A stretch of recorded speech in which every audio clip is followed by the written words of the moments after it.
Depois dos primeiros vislumbres do estado atemporal de consciência, passamos a viver em um vai e vem entre a dimensão do tempo e a presença. Primeiro, você começa a perceber que a sua atenção raramente está no agora. Entretanto, saber que você não está presente já é um grande sucesso. O simples saber já é presença, mesmo que, no início, dure só alguns segundos no tempo do relógio antes de desaparecer outra vez. Depois, com uma frequência cada vez maior, você escolhe dirigir o foco da consciência para o momento presente. Você se torna capaz de ficar presente por períodos mais longos.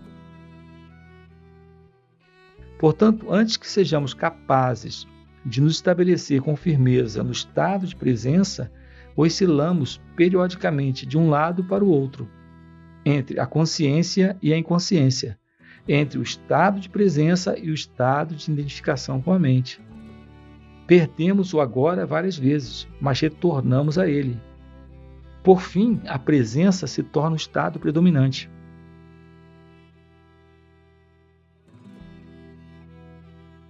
A maioria das pessoas nunca vivencia a presença. Ela acontece apenas de modo breve e acidental em raras ocasiões, sem ser reconhecida pelo que é. Muitos seres humanos não se alternam entre a consciência e a inconsciência, mas somente entre diferentes níveis de inconsciência. O que você quer dizer com diferentes níveis de inconsciência? Como você provavelmente sabe, o ser humano se desloca constantemente entre fases do sono em que sonha e que não sonha. Da mesma forma, a maioria das pessoas, quando acordada, se alterna entre a inconsciência comum e a inconsciência profunda. Chamo de inconsciência comum essa identificação com os nossos processos de pensamentos e emoções, nossas reações, desejos e aversões. É o estado normal da maioria das pessoas. Nesse estado, somos governados pela mente e não temos consciência do ser. Não se trata de um estado de sofrimento agudo ou de infelicidade, mas de um nível baixo e contínuo de desconforto, descontentamento, enfado ou nervosismo, como uma espécie de estática ao fundo. Talvez você não perceba muito bem essa situação, porque ela já faz parte da nossa vida normal. Da mesma forma que você não percebe um barulho contínuo ao fundo, como o zumbido do ar-condicionado até ele parar. Quando isso acontece de repente, ocorre uma sensação de alívio.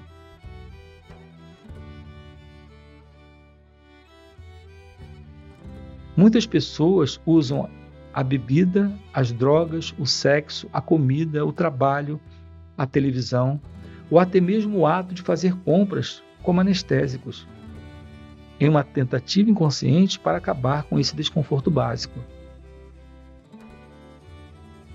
Quando isso acontece, uma atividade que poderia ser muito agradável, se feita com moderação, passa a ter um componente de compulsão ou dependência. E tudo que se obtém sob essa influência traz uma sensação de alívio por um período extremamente curto. Essa sensação de desconforto de inconsciência comum se transforma no sofrimento de inconsciência profunda, ou seja, um estado de sofrimento ou infelicidade mais agudo e mais perceptível quando as coisas vão mal, quando o ego é ameaçado ou quando existe um desafio maior, tal como uma perda real ou imaginária em nossa situação de vida ou um conflito numa relação. A inconsciência profunda é uma versão ampliada da inconsciência comum, da qual difere na intensidade, mas não na espécie.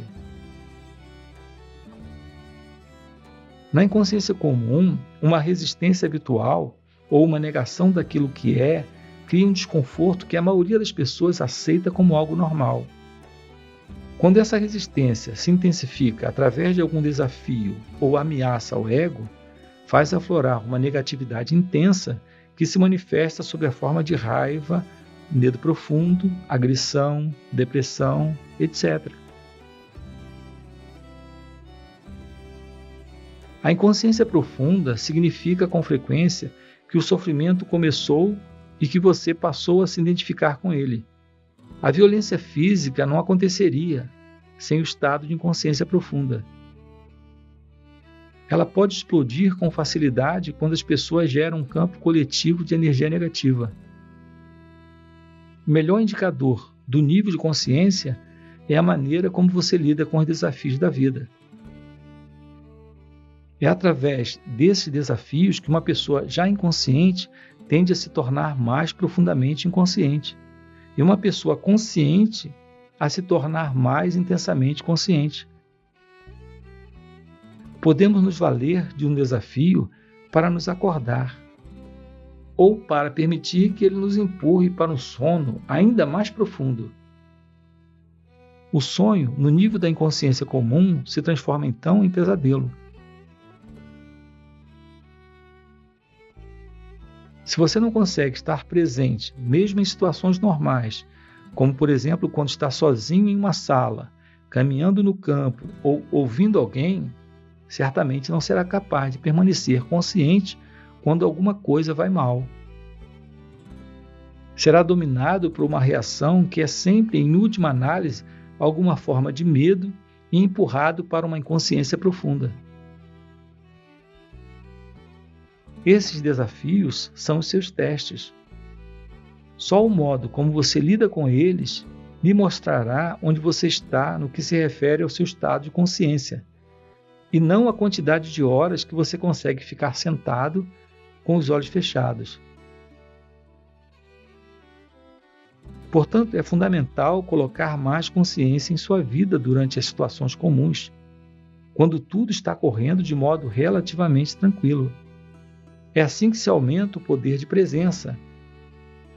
Ele gera um campo energético de alta frequência vibracional em você e ao seu redor. Nenhuma inconsciência, nenhuma negatividade, nenhuma discórdia ou violência pode penetrar nesse campo e sobreviver. Do mesmo modo que a escuridão não consegue sobreviver na presença da luz. Carl Jung relata em um de seus livros uma conversa mantida com um chefe indígena norte-americano, para quem a maioria das pessoas brancas tinha rostos tensos, olhos espantados e um ar cruel. O chefe disse: "Estão sempre buscando alguma coisa. O que eles estão procurando? Os brancos sempre querem alguma coisa. Estão sempre agitados e descontentes. Não sabemos o que desejam. Achamos que são loucos." Não há dúvida de que a tendência a uma permanente sensação de desconforto começou muito antes do surgimento da civilização industrial ocidental. Mas foi na civilização ocidental, que hoje cobre quase todo o planeta, inclusive grande parte do Oriente, que ela se manifestou de uma forma aguda, sem precedentes. Ela já estava presente no tempo de Jesus, e também 600 anos antes, no tempo de Buda, e muito antes desse tempo. "Por que vocês estão sempre ansiosos?" perguntou Jesus aos discípulos. "Será que os seus pensamentos ansiosos podem acrescentar um simples dia às vossas vidas?" Da mesma forma, Buda ensinou que a raiz do sofrimento pode ser encontrada em nossos desejos e ansiedades permanentes. A resistência ao agora, como uma disfunção básica coletiva, está intimamente ligada à perda da consciência do ser e forma a base da nossa civilização industrial desumanizada. Freud também reconheceu a existência dessa tendência para o desconforto e escreveu sobre o assunto em seu livro, O Mal-Estar na Civilização. Mas não admitiu a verdadeira raiz da inquietação e falhou em perceber que é possível libertar-se dela. Essa disfunção coletiva criou uma civilização muito infeliz e extraordinariamente violenta, que se tornou uma ameaça não só para si mesma, mas para toda a vida do planeta.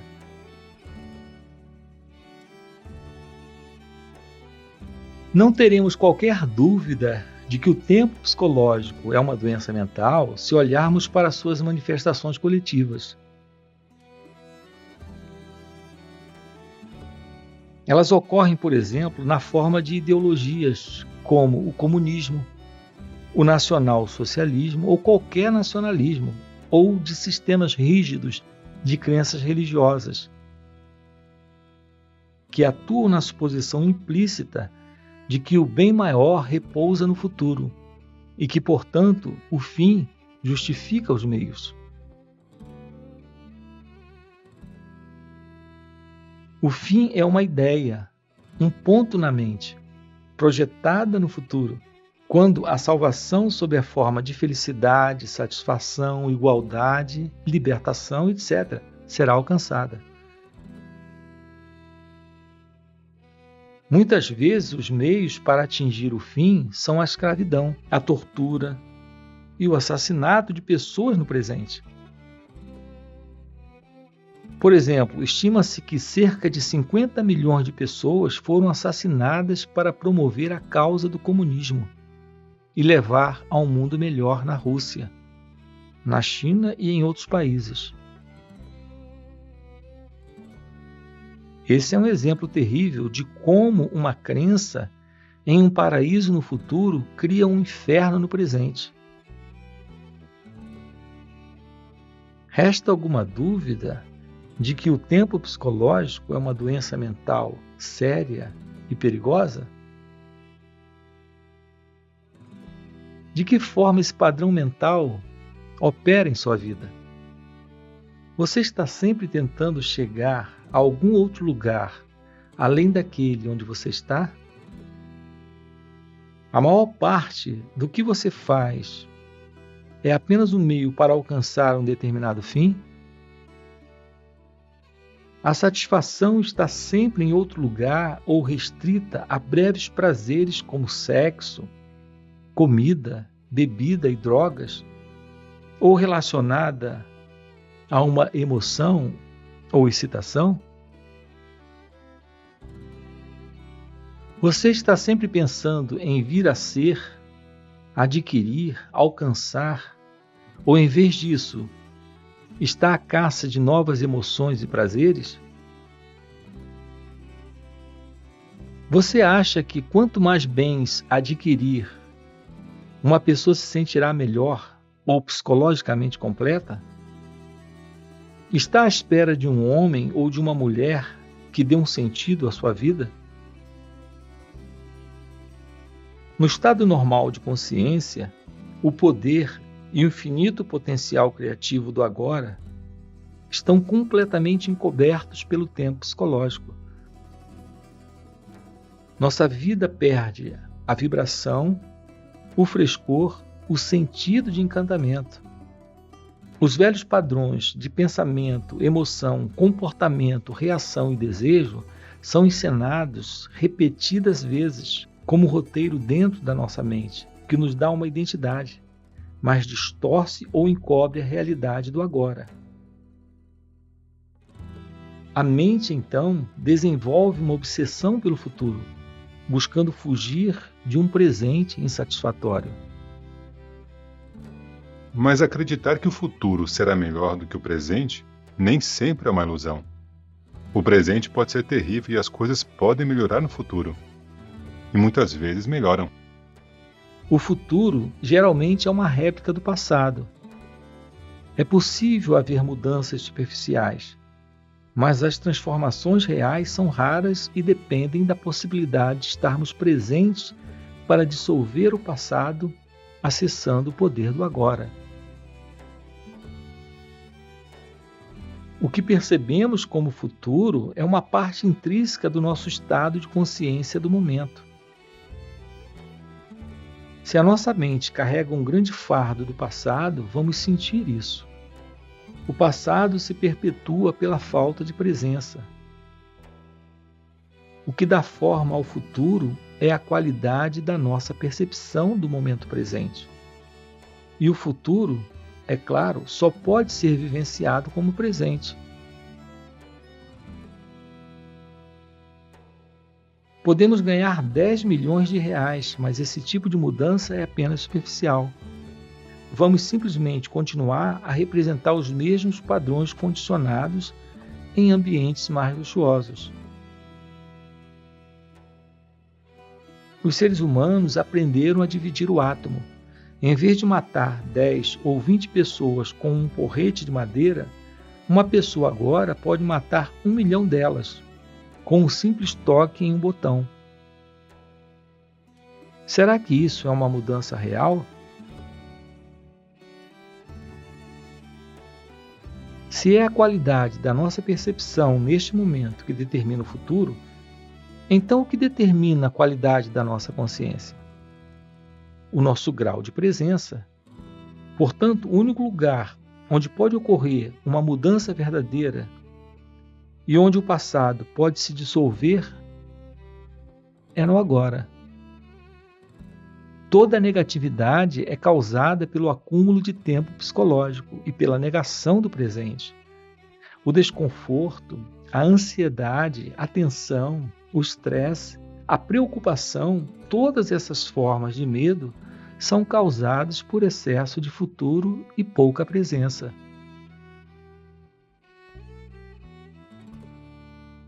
A culpa, o arrependimento, o ressentimento, a injustiça, a tristeza, a amargura e todas as formas de incapacidade de perdão são causadas por excesso do passado e pouca presença. Muitos acham difícil acreditar na possibilidade de existir um estado de consciência absolutamente livre de toda a negatividade. E até o momento, esse é o estado de liberdade para o qual apontam todos os ensinamentos espirituais. É a promessa da salvação. Não em um futuro ilusório, mas bem aqui e agora.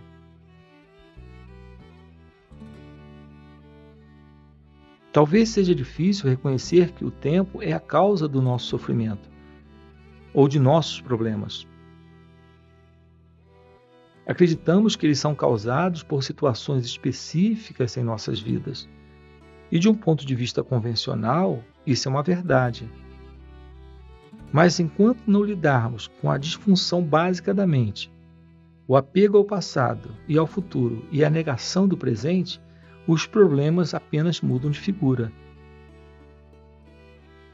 Se todos os nossos problemas ou causas identificadas de sofrimento ou infelicidade fossem milagrosamente solucionados no dia de hoje, sem que nos tornássemos mais presentes e mais conscientes, logo nos veríamos com outro conjunto de problemas ou causas de sofrimentos semelhantes, como uma sombra que nos seguisse aonde quer que fôssemos. Em última análise, o único problema é a própria mente limitada pelo tempo. Não posso acreditar que algum dia venha a alcançar um ponto em que eu esteja completamente livre de problemas. Você tem razão. Você nunca poderá alcançar esse ponto porque você está nesse ponto agora. Não há salvação dentro do tempo. Você não pode se libertar no futuro. A presença é a chave para a liberdade. Portanto, você só pode ser livre agora.